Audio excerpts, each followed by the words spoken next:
So I'm just going to hide. I'm going to take this off, I may.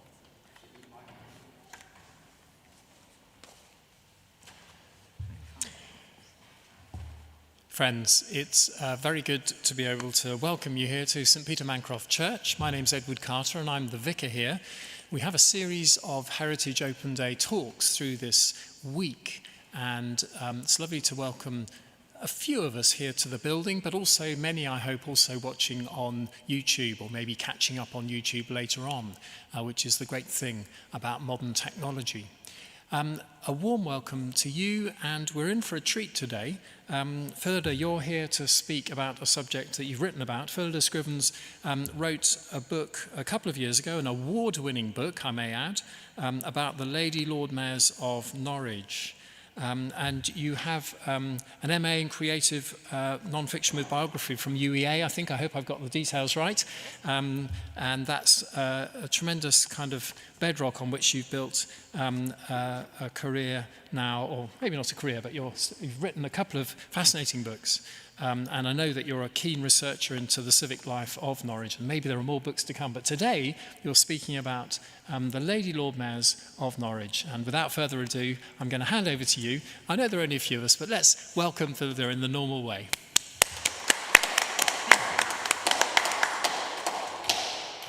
Thank you so much. And I normally do this sound and vision check. Can everybody hear me?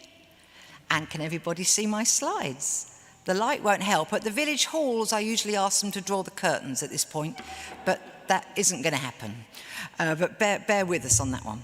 Okay, so thank you so much for that lovely introduction, and welcome. That's very kind of you. I see today's theme for the service that follows this at 1 o'clock is human flourishing.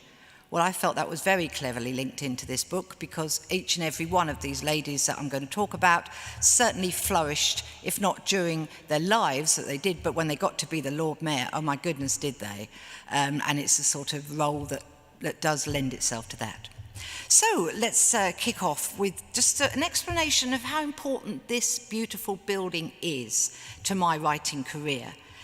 When Escaping Hitler, my first book about Joe Sterling, a legend in this city, was published in January 2016, the first edition was just ready for the Holocaust Memorial Service. So I got the right permissions, and they agreed that I could put my book at the rear of the church, and it did cause a lot of interest. So it was the first time that book had been on display because of the pertinent subject matter, of course. So I'm delighted to be back here again today. So, the other important thing, of course, about this building is how important it is in civic life of this city. It is a civic church, it is the closest one to the city council, and lots of events take place over the year to which the Lord Mayors walk in that door in their full regalia and take a seat right here at the front. And this brings us nicely to the talk about the ladies. So let me ask for the next slide, thank you. And the book is a group biography. It looks at the 17 women, there's been well over 100 men, but just to date 17 women who have shared the public service, shared that gown, and done many of very similar events over the decades, and each, of course, have held the title Lord Mayor of Norwich. And so, how to start? Well, I discovered when writing Joe's book the importance of face-to-face interviewing. And it's a matter of finding those who are still alive, still capable of telling you tales, and willing to see you, of course. Not all are. But back in 2015, when I began researching for this book, it was delightful to discover that no less than 9 of the ladies were not only still alive, but were living in Norwich still. They could have moved to the coast, they could have gone to Spain, they could have gone anywhere, but no, they stayed here, which made my job so much easier. So let's start at the top then. I'm going to give you a brief resume of these ladies, and then we'll go into a little bit more depth with those who have passed on. So from the left, from the top, Jill Miller. Jill was my hairdresser Lord Mayor. In 1986, that was her year, and she was actually introduced to local politics by one of her hairdressing clients, one of her clients in the salon, who went on to become Lord Mayor Joyce Morgan, and we come on to Joyce later. But there they were in the salon chatting away about local events and local politics, and she did sign up to become a councillor, little knowing that she would also end up wearing that same gown. Jill holds the record for being the sheriff twice and Lord Mayor once. Not even a man has done that. And she still lives in her mid-80s above her salon in Ham Street with her husband Brian. And I've been to visit it, and it's the only hairdressing salon I know where you take a stair lift up to the room. Let's move on to Brenda Ferris-Rampley, as she was known when she was Lord Mayor. Brenda Ferris now. 1994 was her year. Now, I don't think she'd mind me saying that she's a pretty feisty lady, very strong-minded, an excellent linguist, big supporter of the arts, has travelled widely, was a businesswoman and an activist, and is still in charge, I believe, of the leaflet delivery for the Labour Party throughout this city.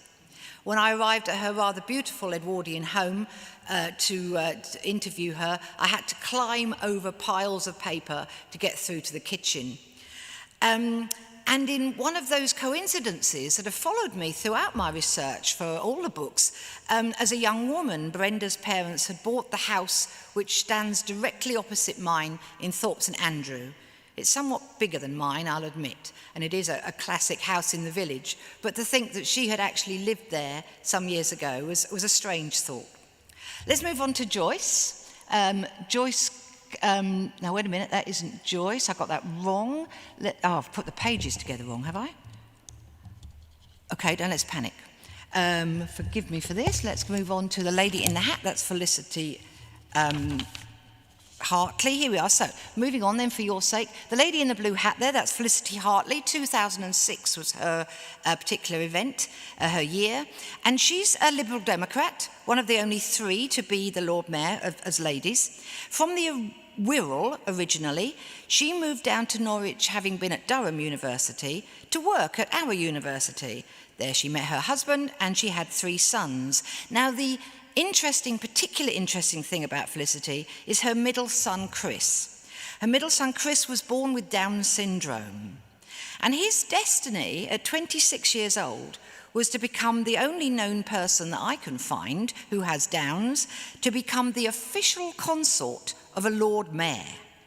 Felicity asked permission of the people at the office, and they had no problem with it, as long as she could be assured that nothing was going to go untoward. Nothing did. They had a fabulous year. Mother and son bonded beautifully. Everybody loved Christopher. They still do. And the thing about Felicity was she kept an enormous scrapbook. Nothing passed her by, and I was able to borrow that, which was a great help in piecing her particular story together. Right, moving on to Judith Lubbock. She's another Liberal Democrat and one of the only 2 lady Lord Mayors to still be a sitting councillor with the City Council. She is with Eton, and she's the daughter of a naval officer, came up from Surrey. And throughout her year, she was our action Lord Mayor. She wanted to make sure that the city became healthy in her time, and would walk everywhere, cycle, she went canoeing, abseiling, all sorts of things. Now, bear in mind, she didn't wear her chain during that. She would hand the chain to the driver, who would pop it in his pocket, or not leave it in the car, because that causes problems, we'll come to later. But this is what she did. And people would see the Lord Mayor cycling through the streets, and she'd arrive at an official event, and then the driver would give her the gown. She also loves to look after the parks, and is on every committee going with the parks, and she still loves to cycle. Right, so let's go down to the bottom. I'm going to leave out Barbara Stevenson just for one moment and move on to Brenda Arthur, second along. Now, Brenda was born in Birmingham, and she was that little girl whose mother sadly had serious epilepsy. And she would be responsible for running down to the local red telephone box to say, "Mummy's on the floor in the kitchen again, could you send the ambulance?" So at 4 years old, that's a responsibility, isn't it? And I think that's kind of lived with her all her life. She then was the chief officer of Age Concern in Norwich for many years, where she actually worked with, no, this is where I go blank, isn't it? Silly me. Anyway, one of our other Lady Lord Mayor, Joyce, we'll come on to that later. And Brenda swapped power for pomp. For 4 years, she was the leader of the council, and she realised that she didn't really want to stand again when it was her turn. She felt she'd had enough. She had grandchildren now. She had other things she wanted to do with her life, but she hadn't yet been the Lord Mayor. So as leader, I suspect, and you can deny this all you like, that she would have been in a good position with her colleagues to just say, perhaps I'd like to have a go. And they did give her the role, and she was a very, very good and conscientious Lord Mayor. Her memory of this building, that I can remember, was that she brought her granddaughter to the Christmas pantomime service that they do annually for the cast of the pantomime. And it was Peter Pan that year, and her little granddaughter had a ball meeting all the cast. Right, moving on now to Joyce Pitty. She was called Cleamy Divas at the time. That's her Christian name and her surname. And the explanation for that, and it goes along with Brenda Ferris Rampley, is that both ladies wanted their birth name and their married name to appear on those fabulous marble slabs that they have at the rear of the entrance area to the City Hall, as it was, till they changed it, and also upstairs outside the council offices. So they were both given that right, and anyone could, I presume, could ask for that, but that's why they go by their double names as Lord Mayor. She was a single mother from Glasgow, and the story I loved that she told me was that her parents had a little flat looking over the gates to the Govan shipyard. And her memory, the soundtrack of her childhood really, was that massive hooter that would go off 3 times a day as the men changed their shifts on their hundreds of bicycles and their flat caps, and she would watch from the window as all this activity went on. She was a single mum when she became a Liberal Democrat Lord Mayor, and she could only afford to be a part-time Lord Mayor, really. She did 3 days a week at work, and then she devoted the rest of her time to her civic duties. Mostly, Lord Mayors tend to be retired or self-employed. She didn't have that joy. And we'll come to Marion Maxwell now. Marion nearly didn't make the cut. She's chapter 17, the last lady to have been the Lord Mayor. We'll get some more soon, I'm sure, but Marion was there. I was all ready to roll with 16 ladies. We had the cover designed, it was all happening. And then the City Council did something quite unprecedented and quite unexpected. It made 3 ladies in a row Lord Mayor. Well, nobody saw that coming, and I certainly didn't, but I couldn't leave her out. So I got in touch with the publisher, who said, yeah, absolutely, we'll give you another 3 months, go and interview her. And Marion, who's a lovely lady, invited me into the parlour to go and have tea in the City Hall, and we had a natter for probably about 2.5 hours. And I learnt so much about her life, and do you know what? Thank goodness she made it to the book. The stories she told me about her being a young lady in Manchester, the daughter of a policeman, were hilarious and very interesting. For instance, some of her school friends, because this was the 60s, the early 60s, when to get into the pop world was prevalent. Lots of young men particularly were coming up in that world. And at school, she was at school with Wayne Fontana. His real name was Glyn Ellis. I'm sure there were others too, but this was absolutely fascinating. How when as a grammar school girl, they all decided they wouldn't actually lower themselves to go to the secondary school summer fete. Why would they? Apart from the fact there was a young group of 4 Liverpudlians who'd rolled up that afternoon to play a very early gig. Since then, I believe she has regretted somewhat not seeing that very early concert by the Beatles. And the other story I love is about Georgie Best. As a young woman, one of her first jobs was at the local council in Manchester, which happened to be situated very near to the Old Trafford Football Club. And right in the middle was one of these new-fangled 10-pin bowling places, just come over from America. I'm sure some of you remember that. And the apprentice footballers would go and play a few lanes while the lunchtime or whatever, as did the girls from the City Hall. And one of them was a dark-eyed, rather beautiful Irishman. Just straight over off the boat, missing his mother terribly, all the girls fancied Georgie Best. But he was shy, and he didn't take them up on any of the offers.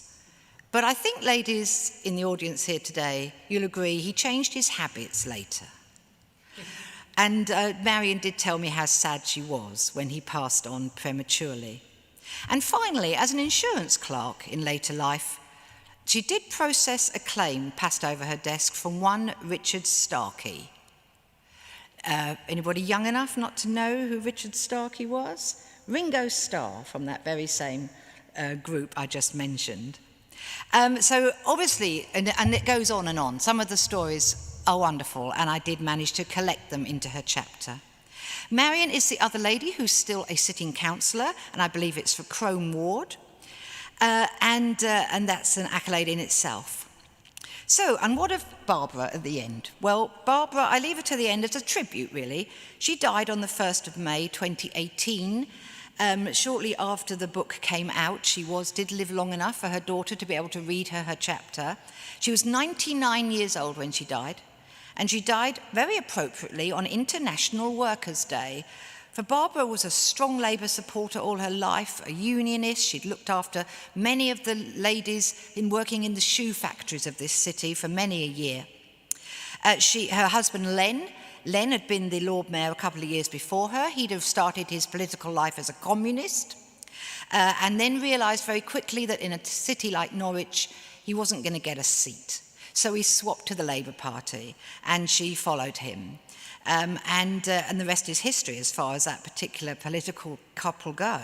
By 99, sadly, she was totally blind, didn't really want to meet this stranger who wanted to write her story, couldn't understand why I was interested in seeing her, but her daughter Anya was very helpful in getting me into her sheltered housing, and having got the biscuits and the tea on, I heard some wonderful stories about back in the day and how she had loved being the Lord Mayor.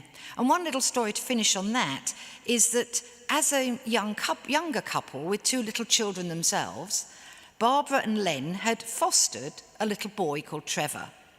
And he was only a baby, he was about 18 months old, but his mother had got TB and wasn't allowed to look after her children.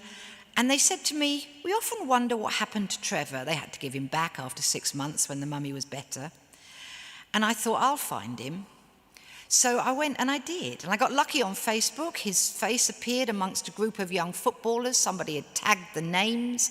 And I got in touch with the person who posted it, who said, oh yes, I was Trevor's best man. He's been living in Australia for 40 years. He has a family and is very successful. I put them back in touch, and I believe him and Anya are still online to each other to this day.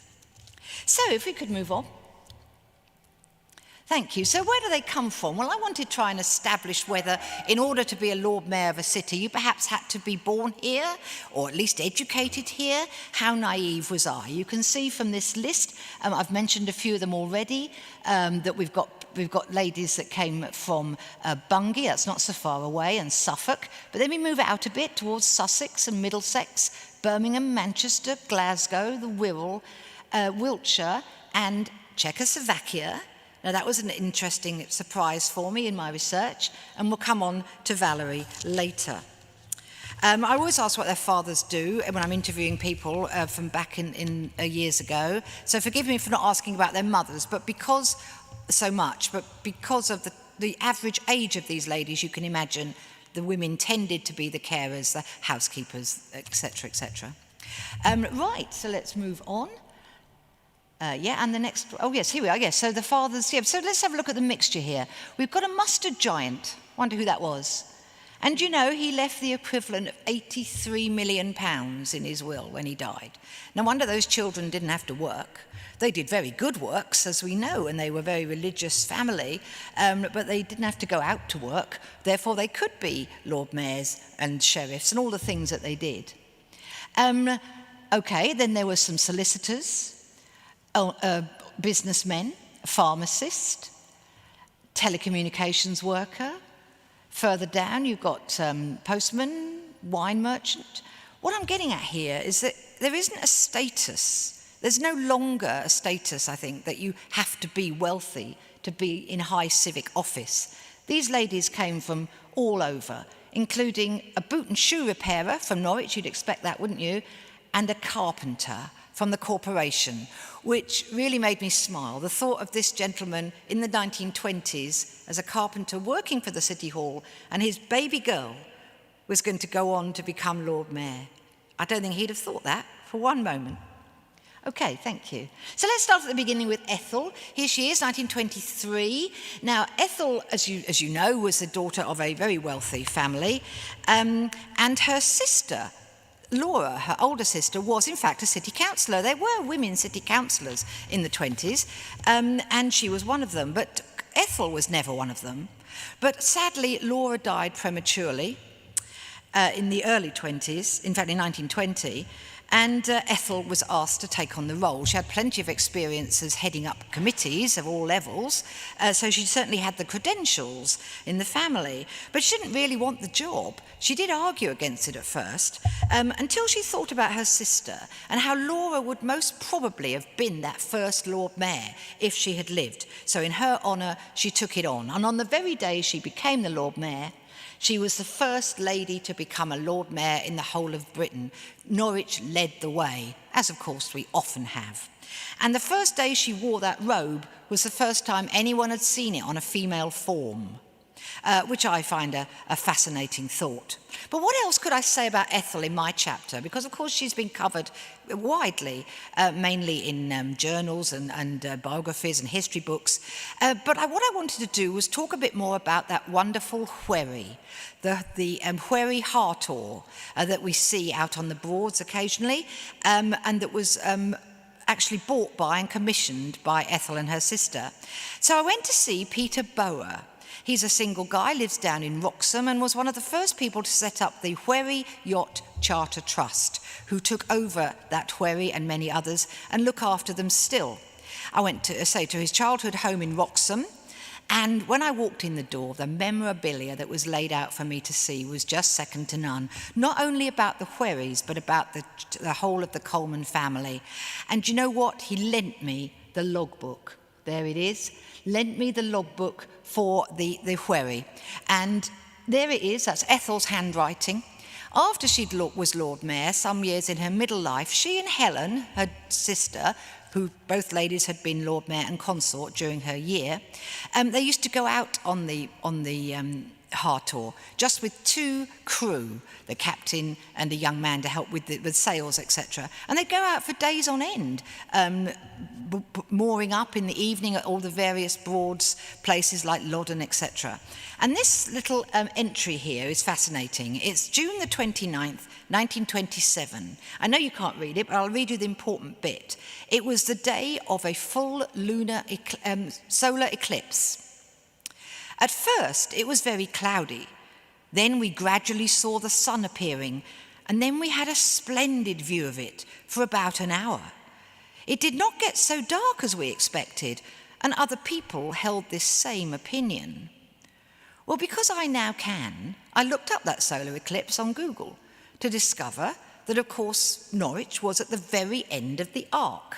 So it wouldn't have been, well, north of east the region, it wouldn't have been as dark as people would have expected it, or indeed had at the beginning of the arc. So I just, again, it's when the past meets the present, you can double check back on facts that they wouldn't have known about at the time. And he let me walk home with that. Priceless material. He did get it back. Reluctantly on my part, but he did get it back. So we took a trip. My husband and I bought ourselves tickets to go on the Hartall on the summer after the book had come out. There's me in the middle with Peter Bower holding up my book, having a look at his copy. That was such a thrill to go out on that beautiful, beautiful boat. If you ever get the opportunity to do that, please do. It was commissioned when the family got back from Egypt, when their younger brother had died of TB. He was out there recuperating, having got it in Norfolk. He didn't make it. He died aboard an Egyptian wherry on the Nile, which was his final wish. So when the family returned, they went up to Brundall and commissioned this. Hence all the beautiful hieroglyphics and the woodwork. It really is a work of art. So let's move on to our next lady. And this is Mabel Clarkson, slightly less well known than Ethel, but I think her fame is rising, with lots of local historians taking a good interest in her. She wasn't a Norfolk girl. She was born in Berkshire. The daughter of a wealthy solicitor. She came from good middle-class stock. He dies young, and the mother and her sister moved to Norwich in about 1904, when Mabel is 29. She's already a sparky political animal and joins the Liberal Party to start with, becoming the first female city councillor in 1913 and the first female sheriff in 1928. And Lord Mayor, of course, in 1930. She goes on to serve as an alderman right up to 1948, and she died 2 years later. So having got here, she absolutely gave her life. And her job was to help the poor. She was very interested in all the terrible yards and courts that, of course, we had at the time in the city, and would literally roll her sleeves up and go out and help the young mothers administer medicines, clean the floors, generally really getting down there and helping out. The story that I loved from the old newspapers I picked up was that the first official engagement for a Lord Mayor, and I believe it's the same to this day, is to have lunch at the Rotary Club of Norwich. And that day she went along and they had their lunch. It would have all been men in those days, of course, and they would be enjoying their cigar after lunch, and they'd ask the Lord Mayor to stand and make a speech. And she immediately got stuck in and told them what she'd been doing that morning. And she had indeed been up to her neck in all sorts of grime, etc., inside the homes of those poorer people. And I suspect some of those gentlemen got a little bit of indigestion when they heard those stories. But she then demanded their checkbooks and came away with a lot of money for the various charities that she supported. Now, in her speech, when she became Lord Mayor, she said, "I'm a very serious lady. I won't be doing anything frivolous. I won't be opening any bazaars, so don't expect to see me out doing that sort of thing." But I caught her out. This is a piece from footage that belongs to the EFA, East Anglian Film Archive. It shows Mabel in the last summer of her year as Lord Mayor, giving out the prizes following a carnival that was a fundraiser for the Norfolk and Norwich Hospital. And if you look carefully, and if you can see that she stood outside that central arch that's now the middle of those flats. And I watched the film, and a Yarmouth fisherman, or guy dressed like a Yarmouth fisherman, comes up to take the prize. As she leans forward, that great big 18th century chain clangs forward, hitting this guy across the head, who reels back in horror. She leans in and apologises. You can see her mouthing, "I'm so sorry." And then she clutches it to her ample bosom, pulls back, and all is well. But I chose that still so that you could see her full length with the chain, with that rather fabulous bonnet, that 1930s hat. So that is our Mabel. And moving on. Now, this is just a quick slide to show you the Guildhall. That's where those first two Lady Lord Mayors would have worked from. And of course, they didn't build the City Hall until the end of the 1930s. And of course, famously, I'm sure I don't need to tell any of you, apparently, allegedly, Mr. Hitler rather fancied our building for his regional HQ when he won the war. I think we're all glad the way it's actually worked out. So from now on, all these ladies are working out of the parlour in the City Hall. And here's Ruth Hardy. We have to wait 20 years now until another lady gets the role. We've been through the Second World War. It's been men looking after it throughout that time. And we get right up to 1950 when Ruth is asked to be the Lord Mayor. Now, Ruth came from very poor stock. She came from Lavenham down in Suffolk. Her father was a rabbit warrener. He would literally spend his time catching rabbits, skinning them, selling them, etc., working for farmers. And then he got a job on the Bixley estate, working for the Colman family. So he brought his large brood of children up from Suffolk and moved in there. She had a normal education, becoming a teacher later. And marrying Bertie, who was a French teacher at the Central Norwich School. Becoming a councillor following World War II, having been very big in the city, helping to feed the soldiers that were passing through, etc. Met the king on one occasion when he came to visit. So she was a uniformed officer during the war. And then, as I say, became a Labour councillor. She was the first woman to be married to become Lord Mayor. Both Ethel and Mabel were spinster ladies, remember? So they used to call her the housewife Lord Mayor. Her husband Bertie was very shy, didn't want to be the consort, possibly because the chain for the Lady Mayoress in those days, of course, said Lady Mayoress, and they hadn't changed it. They didn't expect to have to. So he would have had to have worn that and carry the handbag, etc. So he actually backed off, and her daughter Marion became the consort and had a lovely year. She's the lady, is Ruth, who bought that Civic Coach out of its wartime mothballs. It had been hidden away for safety during the war, and she wanted to ride in it, and she was a strong woman, and she got her way, and they brought it out, and it's been out ever since, until a few years ago, of course. She welcomed Queen Elizabeth to the Assembly House. We'll see a picture of that later. And attended the Festival of Britain dinner. She was just in time before they changed to a man to be representative of Norwich at that wonderful Eve dinner in the Mansion House in London. She was the only female Lord Mayor in the room. There were lots of mayors, because that was all going on, but she was the only female Lord Mayor. Now, they were giving out cigars that night after the dinner to the Lord Mayors. And they said, "Oh, Mrs. Hardy, would you prefer cigarettes, like the mayors are getting? Or are you happy with the cigars?" "I'll have the cigars, thank you. I'm a Lord Mayor." Even though she was well known for her very strong anti-smoking stance. I suspect she gave them to her relatives. But how do I know all this? Just to finish her story, how lucky was I? There was very little about her in the press. There were the usual stories, but nothing about her life, about her family, about her upbringing. I couldn't ask her, but I Googled her to discover that her great-nephew is called Joe Mason. He lives in Taverham, he's a local historian, and he is the family keeper of these 3 massive leather-bound scrapbooks, of which the City Hall staff in those days kept for the Lord Mayor, sticking everything in it, menus, telegrams, press, photographs, the lot. And he let me leave his house with them. Never met me before. I must have an honest face, because I just so enjoyed writing her chapter, because I could actually use her voice from letters and memos, etc. That was such a thrill. Again, he did get them back. Okay, that's our lovely Ruth. And here's Jessie Griffiths, the first Conservative lady to become Lord Mayor. That is the daughter of that Norwich Corporation carpenter. That's the one. She, again, her upbringing was poor. She was delighted when she became a councillor to start climbing the social ranks. And she married a Norwich boy called Tom. Here he is, Tom Griffiths. Now, if you look up Tom on Google, you get as much on there as about any of the husbands, and they are a fascinating bunch. I don't talk about them necessarily today.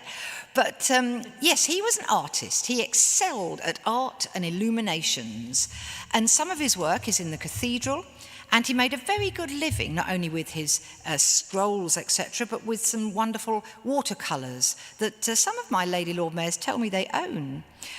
Certainly, Patricia Hollis did, who wrote the foreword for this book. She had a couple of his work in her house.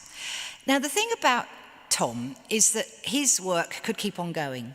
Once Jessie was no longer a councillor, her kind of profile in the city began to drop quickly, and this was important to her. And with that, her health began to go too. And by the time they were both in their early 80s, still living in the city, she sadly had terrible arthritis and had to sleep downstairs, whereas Tom was still getting phone calls to come and do more civic work, to come and see it, to show exhibitions. And the story goes that she did get very jealous and did give him a hard time, I'd say. I learned from the newspaper, to my horror, that when he was again in 1990, 20 years after his wife had been Lord Mayor, his body was dragged from the River Yare in Posick. Rumour has it it was an accident. He'd gone for a walk, slipped down the bank, sadly didn't make it. But the gentleman, a prominent former businessman in the city, who I did interview because he knew them both well, had a different view. And he thinks he actually meant to put himself in the water that night, which was very sad. And then only a year ago, I was doing this very same talk at a WI, and a woman walked towards me at the end and said, "I nursed Jessie that night when her husband disappeared." I couldn't believe it. She said she could hardly move. I had to look after her. The police, once it was alerted he disappeared, sent me in to look after her. I was a young woman at the time, obviously, and Jessie said to me, "I know where Tom's gone, and I know what he's going to do." So that kind of cemented this view. So, so sad. And a very quick quote from Jessie. She was interviewed after she was Lord Mayor and said, "Long after I am remembered, only by a name carved in stone outside the council chamber, some of Tom's work will remain. Things like the War Memorial Book of Remembrance in the cathedral, and the work he did on the eagle roof of the great hospital, painted with such perfection that old and new could not be distinguished." I believe she loved him, but had found it very hard when she could get out. They had no children in the marriage, and as a result, let me tell you, when I was at Marion Maxwell's mayor making, I'd been kindly invited, the rumour was going round that Jessie's medals were up for sale. This is her former Lord Mayor medal, and sure enough, they were being auctioned. The family had probably run out of relatives who had been given the job of looking after them. How could I let them go anywhere? They're gold-plated, it has her name and years on the back. I've also got her sheriff badge here, and they'll be on the table at the back with my books. If you want to have a look and a feel, do. I've never yet put them around my neck because I don't deserve that. I've never been Lord Mayor. But there they are, and I shall look after her until such time as I'll probably give them to a Norwich museum. Okay, let's move on from Jessie. And Joyce. Now, Joyce Morgan, she's the reason this book came about in the first place. Joyce was the Lord Mayor in 1975 with her sheriff, Joe Sterling, the subject of my first book. And I'd learnt lots while interviewing Joe about being a sheriff and about being a civic and about what happens. And I went to see Joyce, and she was living in sheltered housing at the time. She wasn't very well at all. By now she'd been widowed twice, and she wanted to tell me her story. So not only did I hear about her year with Joe, but I had a whole 2-hour tape on her absolute life story. So I remembered this later, and I thought, let's make use of it. And so I did. And so this is the lady that started the whole thing off. And that's her rather lovely husband, Gwilym. Gwilym was a Welshman. They'd met at RAF Marham during the war when he was an engineer and she was looking after the pilots there. And they got married. And she, yes, I'm so sorry, she was born into poverty, another lady who started at the very bottom of the social ladder. She, in fact, was born in White Entry Yard off Magdalen Street, one of the poorest, most deprived areas in the early 1920s. Her father had trained mules in the First World War to carry weapons over the hills and dales of Europe. And when he got back, he couldn't really get a good job. So the family were very poor until they were moved on when they started to knock down all those slums. She joined the Labour Party and became very active. And then was asked to be Lord Mayor in 1975. Now, this is a fascinating picture, isn't it? You might recognise the lady in the middle. So you've got Joyce, you've got Margaret Thatcher, and you've got Jessie Griffiths. who, if you remember, it was a Conservative councillor. So she'd have popped in that day to see who no doubt was her hero, because Margaret had just been made leader of the Conservative Party. She wasn't PM yet, but she was leader. Now remember that Joyce is very Labour. She's very left. So she doesn't really like this woman. So they get on okay for the sake of the cameras, and Mrs. Thatcher does a walk around the market, and it's all beautifully documented in the EDP. And she comes back in, and when she gets home that night, her little granddaughter Selina, who I did interview as an adult, told me that she came in and said, "That woman nearly drove me mad today." Even though they've got very similar hairstyles, haven't they? But they were very different at the ends of the political spectrum. She died shortly after I met her.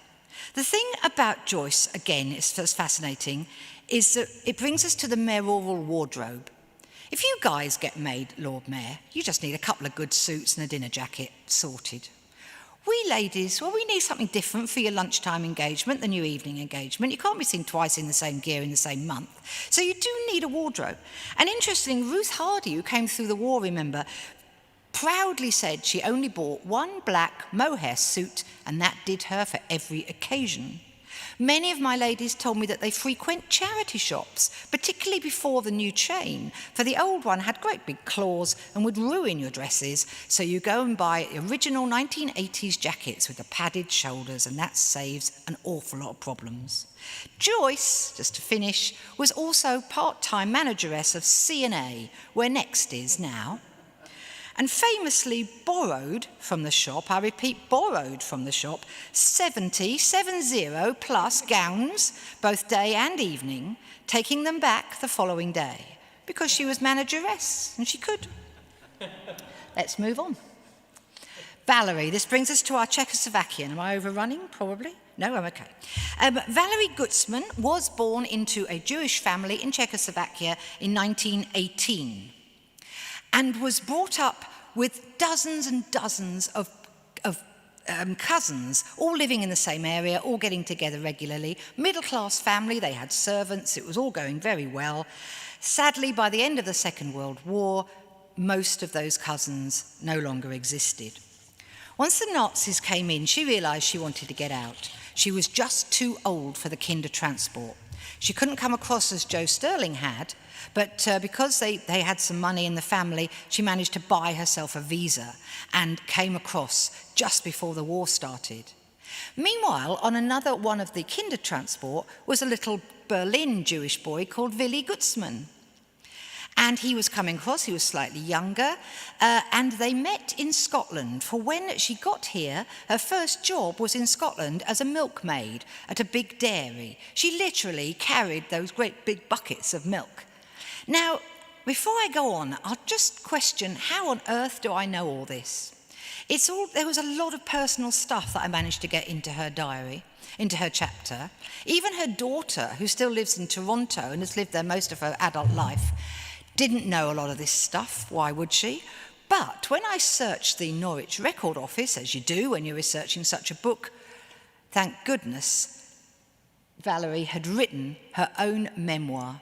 A few years before her death, she'd handwritten pages and pages of personal details, going from her childhood up through coming to London, meeting Willy, and then coming to Norwich.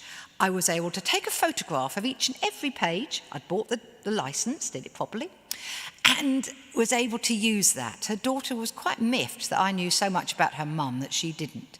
But then, as I said to her, my daughter doesn't know a lot about me either. So, the reason that they came to Norwich, and I'll just finish with this, is that Willy was very educated. He'd lost the chance of a further education by being Jewish and by escaping Nazi Germany, but he picked up again, and he became a writer and a librarian in a London university. And then they built the UEA. And they advertised in the early 60s for their very first librarian. He applied for the job, got the job, and so the couple brought their little girl, their only child, up with them. The Labour Party recognised someone that was worth having when they see it. I'm sure they still do. And they grabbed Valerie, and within her time, she became a double councillor, both up at the county and in the city, was, I'm told, an excellent councillor, a real character, and I'm grateful to her. And no one was more surprised than her when they made a foreigner, her word not mine, the Lord Mayor of Norwich. Right, moving on to Lilla. Oh no, Barbara, I'm so sorry. Barbara Stevenson, yes, I put these pictures up because I just loved this one. She was a Bungay girl, if you remember, and she was brought up in a very poor environment again. Her father had a small holding. They kept pigs, they kept chickens. She hated it. Her sisters loved it, embraced it. But when she got herself a scholarship to the school for girls here in Norwich, no one was more delighted than her, even if it meant an hour bus ride in and an hour bus ride out. And the thing about Barbara, of course, is she stood about this high. She was literally under 5 foot. So the guy before her, as Lord Mayor, was 6'2". So what do with this gown? Well, of course, they turn it up. And in those days, they took it down to a furrier. And I've forgotten his name. Someone help me here. This is the guy who was head of the council for a long time. Okay, it's been 6 months since I did this talk. It's not easy. But anyway, they took it to a local furrier who turned it up.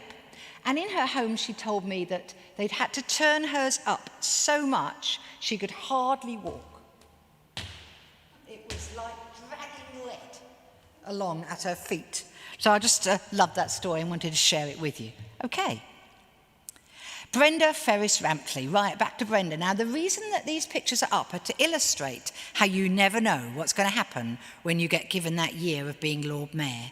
You've got a few ideas in the diary. You know you'll expect to go to the traditional ones, but what else is going to happen?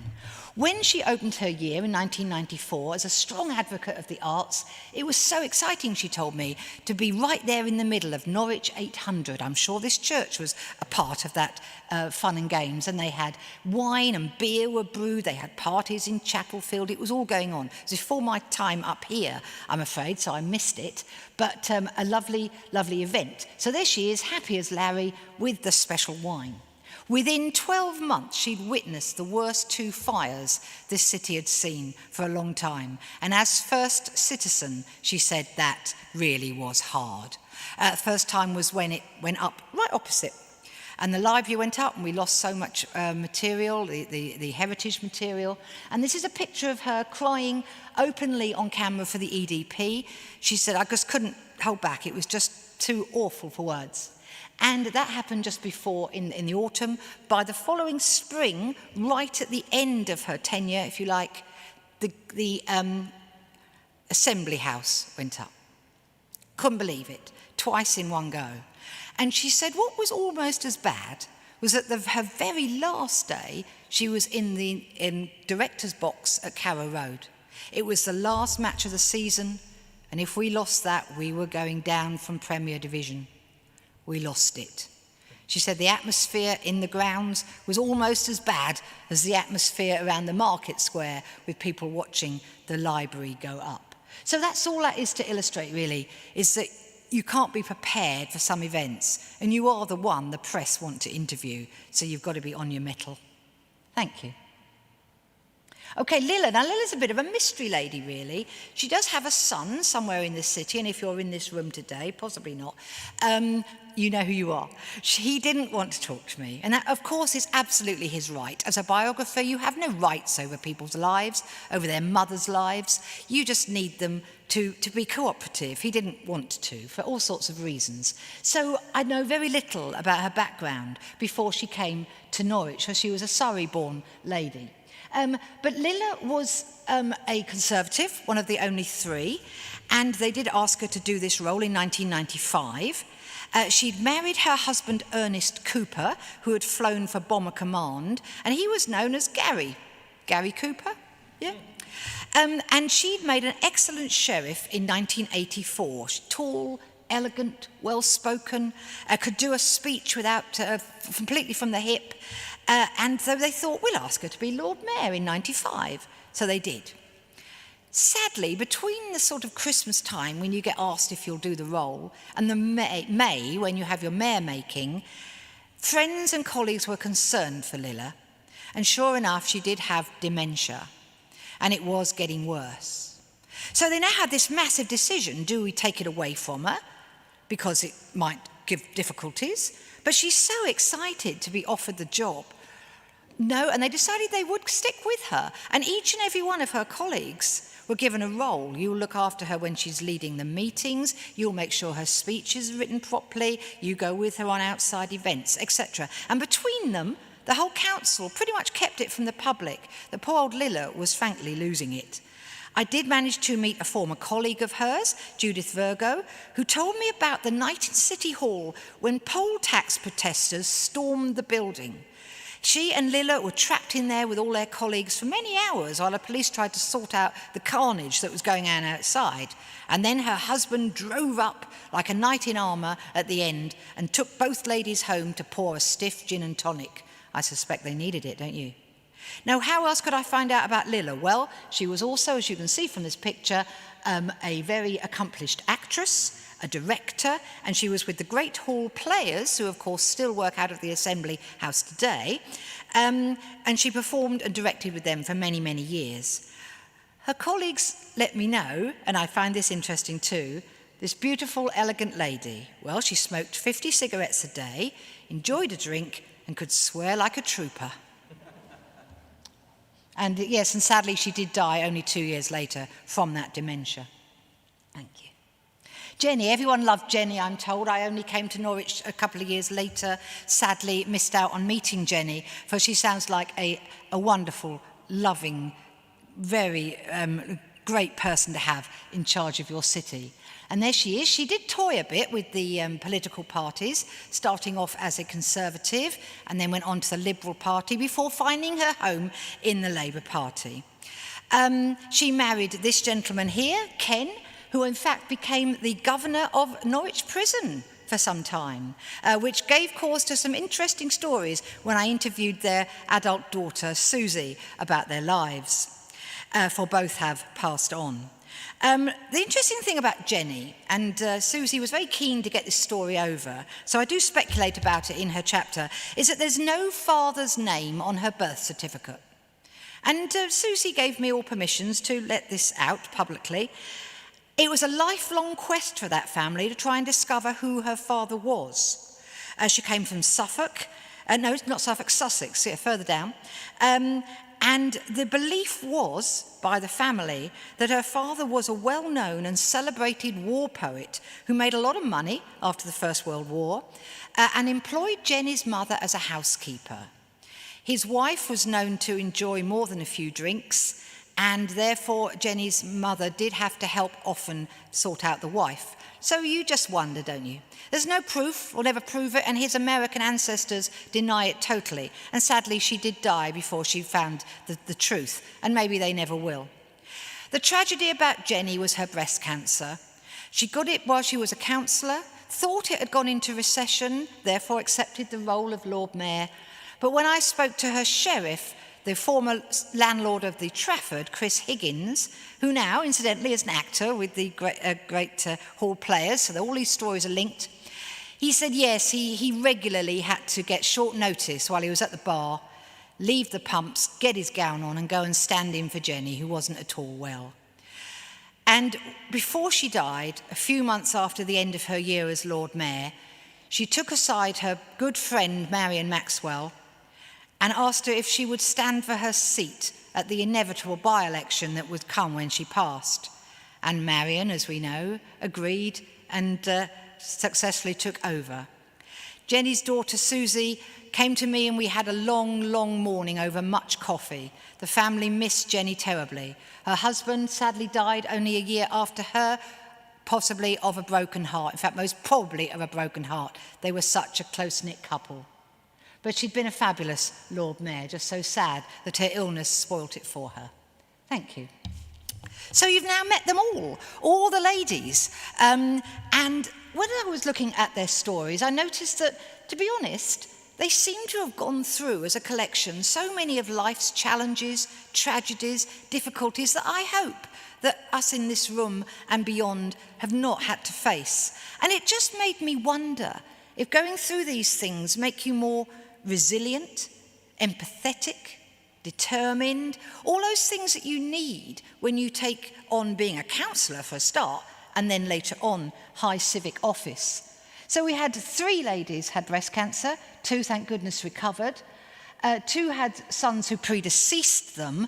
That's a pretty terrible thing to happen in life. 4 went through painful divorces.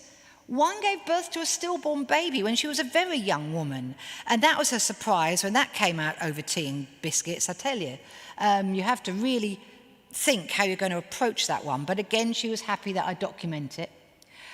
There was Felicity with her middle son with Downs, and Brenda with her mother with severe epilepsy, and Jessie, of course, learning about her husband's tragic demise. So that's just a thought that went through my head. Thank you. So we're getting to the last few now, just to show you a few items of what it's like to be a Lord Mayor. These are the civic robes, beautifully modelled by Brenda Arthur there, at the end of her tenure in 2016, that would be. And the black and gold, as they call it, is the more traditional. You get that when you are becoming Lord Mayor. That's the first thing you put on your first day. You go to all the big civic events in that. And isn't it grand? Absolutely beautiful. It's probably not the original one. They would change them every few decades when they get worn out. But it is the traditional design. And you can see the old chain there that was replaced in the last 4 years by a new, much lighter one. And here's the red robe, which you wear when you're on your last day as Lord Mayor. And you sometimes go out to the slightly less formal events in that. And at Christmas time, of course, when you turn up at children's homes and rest homes and all the rest of it, in that, all the jokes come out. Oh, I thought you were Father Christmas. And once you've heard it once, that's fine. But at the 15th, 16th time, it wears a bit thin, I'm told. And you eat a lot of mince pies. And there's no way of losing weight over Christmas. You're very much in demand at these big times in the year. And of course, it's such good fun. They wouldn't have missed it for the world, absolutely. So those are the robes, thank you. That's Civic Coach. Well, I remember the first time I ever saw Felicity Hartley, one of the ladies, of course, in that coach was when she'd just been Lord Mayor for a few weeks, and she rolled up at the cathedral in it for the big civic service. And I was a newcomer to Norwich, and I was gobsmacked by this amazing old coach with the horses at the front. They were given to the city, the coach was given to the city in 1911 by Sir Eustace Gurney. Gurney, of course, a big name in the city history.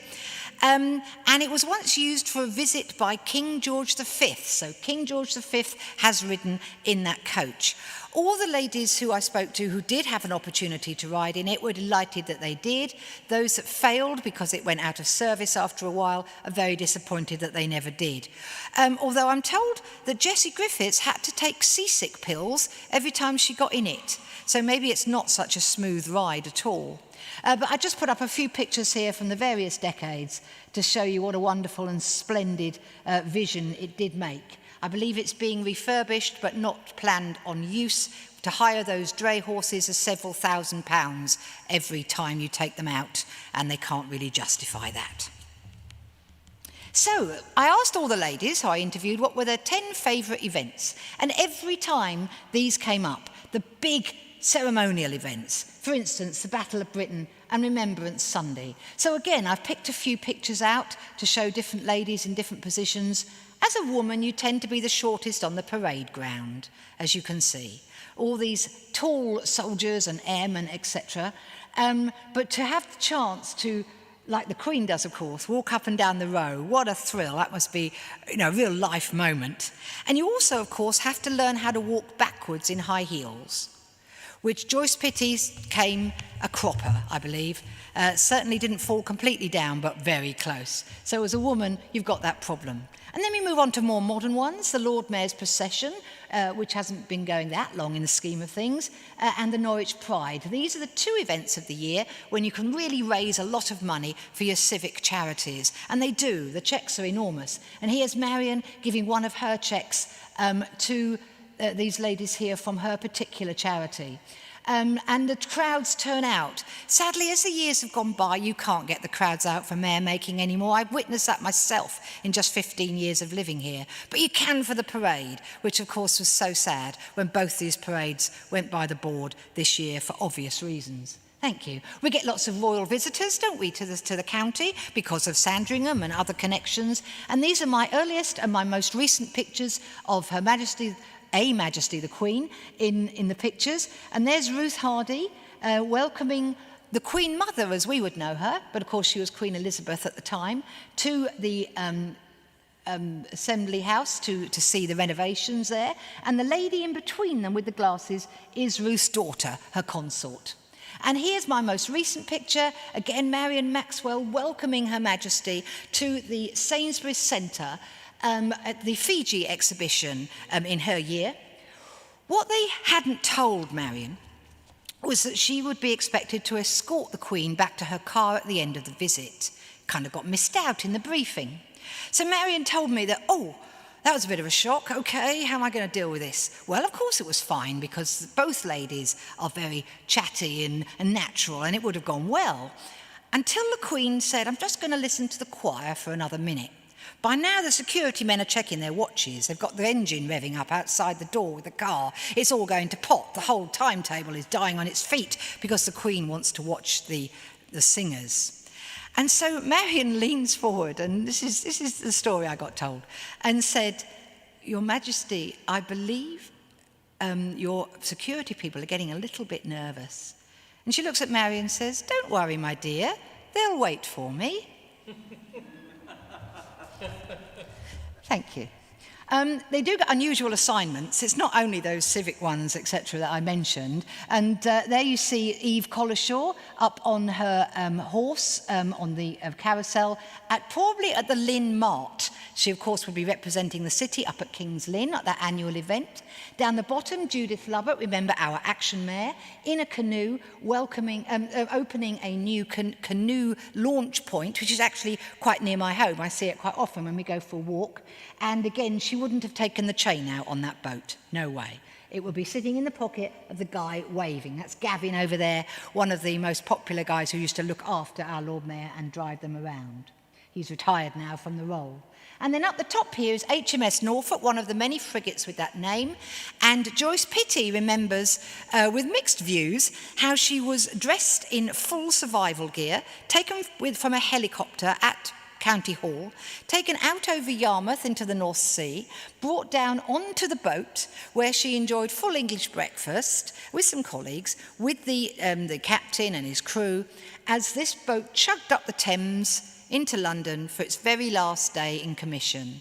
And she said once she got over the shock of the helicopter, then she was okay, and she had a lovely, lovely day out. So they just illustrate what they get up to. And there's lots of tradition and history. Here's the Whifflers. They look a bit like Morris men, don't they? But they often were seen out dancing, not so much nowadays. I'm afraid it's a continuing story of lack of funds and the interest going. Even the press are starting to lose interest, really, which is so, so sad because it's so important, and this city just lends itself to all this tradition. And there they are in their gear, and they were actually the medieval bodyguards of the mayor. We didn't have a Lord Mayor till 1904, remember? So the mayor would have been looked after by these guys. There's the Snap the Dragon, and he sits in the castle and gets taken out on high days and holidays. And these are gentlemen from the City Hall, employees of City Hall, who on special occasions get to wear that fabulous gear and carry those priceless maces. And they love a good day out, let me tell you. And in 2015, there were 4 women. I'm going to address the ladies now. Ladies, we were in charge. We were looking after the spiritual and the civic life of this city. So you've got a dean and an archdeacon and a sheriff and Lord Mayor Brenda Arthur. When will that happen again? I think the chances are slim. But we did it in 2015. So we launched it. I researched the book. I interviewed dozens of people. I went to saw all the sheriffs that had worked with the ladies who are still around, etc., etc. And we launched it in Jarrell's, 21st of March. It was meant to be the 1st of March, but the beast from the east came in, and the snow was up to here, and Jarrell's cancelled the entire week of events. But we rescheduled, and do you know what? All the ladies still had a gap in their diary. And there's 8 out of the 9 came that evening to support me and our book, and it's one of those nights that will sit in my memory for many, many years ahead, however many I'm allowed. And there we all are in our group photo, and isn't that fabulous? And there it is. It won a prize at the East Anglian Book Awards, the best biography book. Another thrilling afternoon, and again, many of the ladies were there to enjoy that occasion. I might not have won it. I might have disappointed them all, but it did, and it was a thrill to have them there as well. And there it is, and that's just my little advert to say that I do have copies of that book and Joe's book at the back of the church today. Just let me finish by saying it was a complete gamble writing this book. People did feel it might not work, but when I discovered the diversity and the different upbringings and the personalities and the lifestyles of these ladies, I knew it would make a fascinating group biography, and I'm grateful to each and every one of them who were happy to have me delve into their past.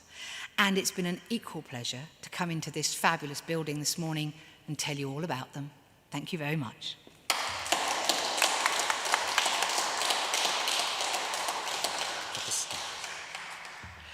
It falls to me on your behalf to say a huge vote of thanks to Phillida for bringing to life all these ladies from the past, 17 notable ladies, and what a varied and interesting group of civic careers that they've all had, all coming from all sorts of different political persuasions, and also even a housewife, you said, was mayor, and of course the hairdresser, who no doubt had the most best hairdo of any lady mayor we've ever had, always presented immaculately.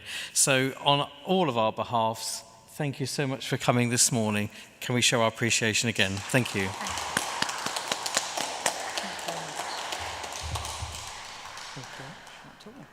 Pleasure.